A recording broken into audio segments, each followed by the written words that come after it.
Minion Interview number something. So we're going to do another Minion Interview. It's been a while since we've done one. We haven't talked to Ethan yet, one of our newest members of the team here. Ethan's I don't know what your official title is, media something. I think on my LinkedIn it just says video guy. Video guy, that works.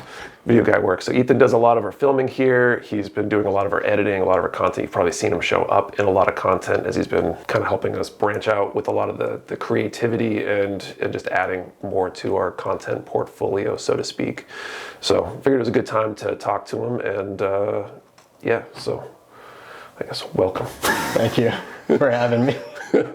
Thank you for paying me. There you go. That's a spirit. So I guess different than a lot of these, usually most of our team was into the hobby before they started. Right. And you definitely weren't. So some of these questions will probably be a little bit different just because you weren't in the hobby beforehand. But clearly you are now. Somewhat. Kind of developing a slight addiction. Slight addiction.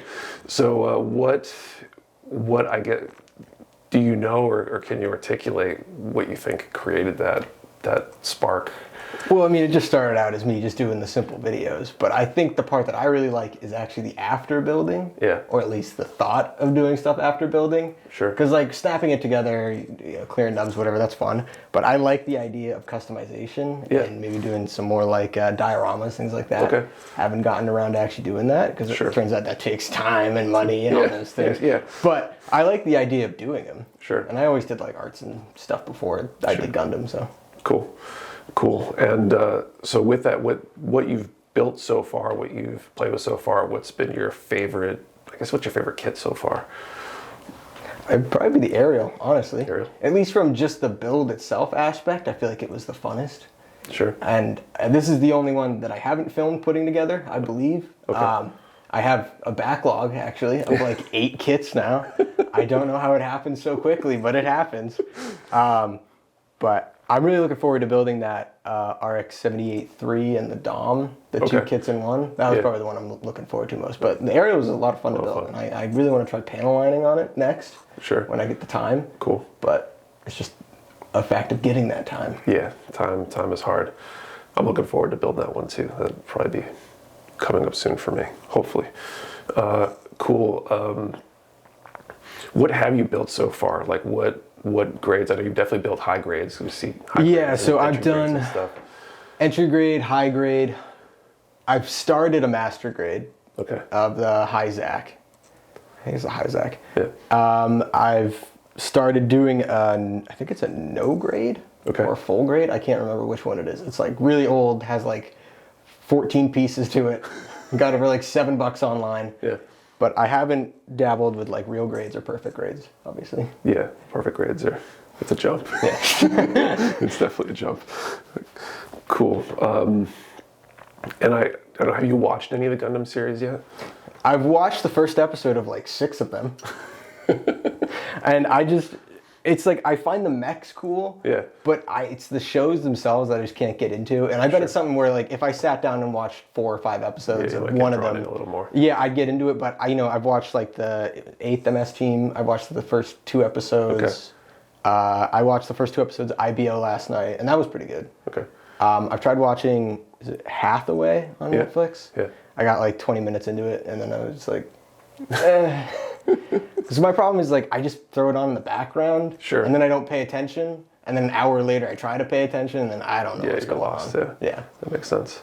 You should try watching Unicorn. I feel like Unicorn ropes you in better than some of the other ones. Early on, like there's a little bit of like what's going on. All right, well, because like my problem with a lot of them is just like you're there, you meet like 30 different characters, and then there's a battle, and you're like, I don't know who these people are, and I don't care if they die. Yeah. Like in IBO, there's like a little kid just gets obliterated like 20 minutes in. And I was like, I don't even know the kid's name. And I was like, am I supposed to feel bad? Yeah, clearly not important, I guess. Yeah. Yeah, I feel like because a lot of the series, I think a lot of people, the target demographic, or in a lot of ways, you want to see the robots battle. So if they don't have a battle scene early enough, you don't have that to rope you in. But if you're looking for a story, sometimes it takes time to get into Yeah. the story. And I feel like Unicorn, because it's shorter, they get into that story faster. Okay. So it might be worth a watch. I feel like Unicorn's a good place to start, even if you haven't watched Gundam stuff before, just because it's a little more modern. The story pacing is a little faster, and it has that that intrigue, what's going on. I want to watch the next episode to know what's going on, kind of thing. Which kind of like Witch from Mercury, I feel like has a little bit of that too. See, I want to try watching it. I just couldn't find a place to watch it. Yeah, it's on Gundam Info now. But they don't have the dub, do they? No, it's all subtitled. Yeah. So I can't read, so. As we found out. Oh man. Cool. So I guess to stick one or two more building questions. You've already kind of said it probably that you're more interested in the after the snap building thing, but what's your favorite aspect of building so far? Honestly, like sanding, nub removal. Yeah. I know that's kind of weird, but like I find it to be very relaxing. Yeah. Like sometimes, and I feel like what I do a lot of the times is like I'll build it kind of raw, and then I'll take it apart again just to see what I need to fix. Sure. And that's the part that I really enjoy, is just like doing that extra little bit of sanding and then putting it back together, seeing how I can change it. Right. And then like this guy I've actually painted somewhat. And like just that being like, oh, I think I should make it this color, make it that color, whatever. Right. Cool. And so you brought in a few builds here, but let's focus on the one that you painted, because I think that's just the most interesting, and that you did some stuff too. What did you do on it? What kind of paint did you use? All that stuff. Yeah, so I used... Oh, the Vallejo? Yeah, I used Vallejo on him, just red and black. It was during, I want to say it was like during the World Cup, so I was thinking like nationalities. Sure. And I am Greek-Albanian, so I did it in the Albanian colors, just black and red. Still haven't found a mono eye I like for him. So I've changed the visor color like 3 times, from like black to white to red, and I just can't seem to get it right. And then I haven't painted I'm going to call it an axe. I know it's not an axe. Yeah, it's a heat hawk, I think. A heat hawk, yeah. The official term.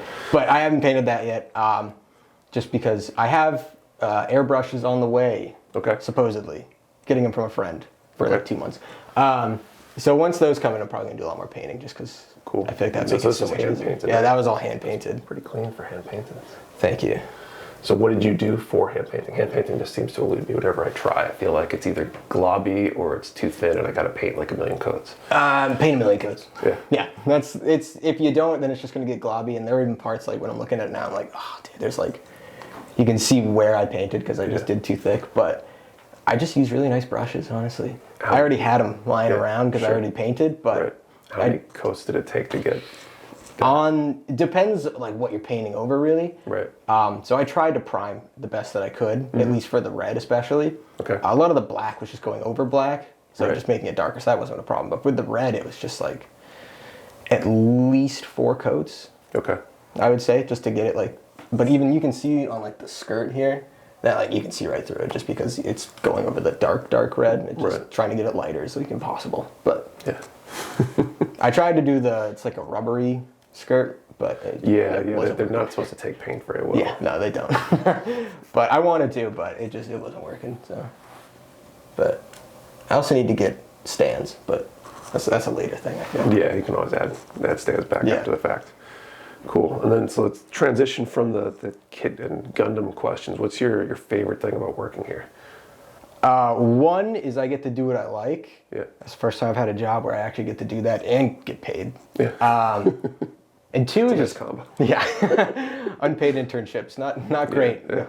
I love eating ramen every night. Yeah. And then honestly, the people that work here are awesome. Like anytime I go back into the warehouse, they're having some weird conversation or listening to some weird music, but it's always fun. So. Yeah. We got a good group. Cool. And then the polar opposite, what's your least favorite part about working here? It's got to be Patrick. No. My least favorite part about working here, God. I mean, I get the one that pops into my mind is that the job I had before this paid me almost double what I'm getting paid now. So it's kind of the price of just like doing what you love. You know what I mean? Sure. Like I hated my last job. It sucked. But it was I feel the same thing. I used to make good money. Yeah. Now I don't make. I mean, I make okay money, I guess. But I used to make good money. Good money consulting. So it's.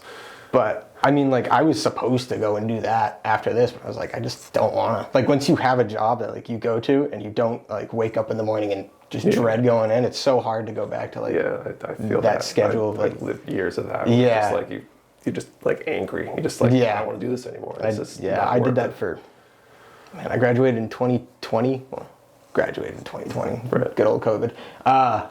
And it's like ever since I've just been doing jobs I hate. So just getting to do something you love is awesome. So, and I finally get to do something with the camera, which is nice. I get to use that college degree I paid so much money for. It's nice too. Cool.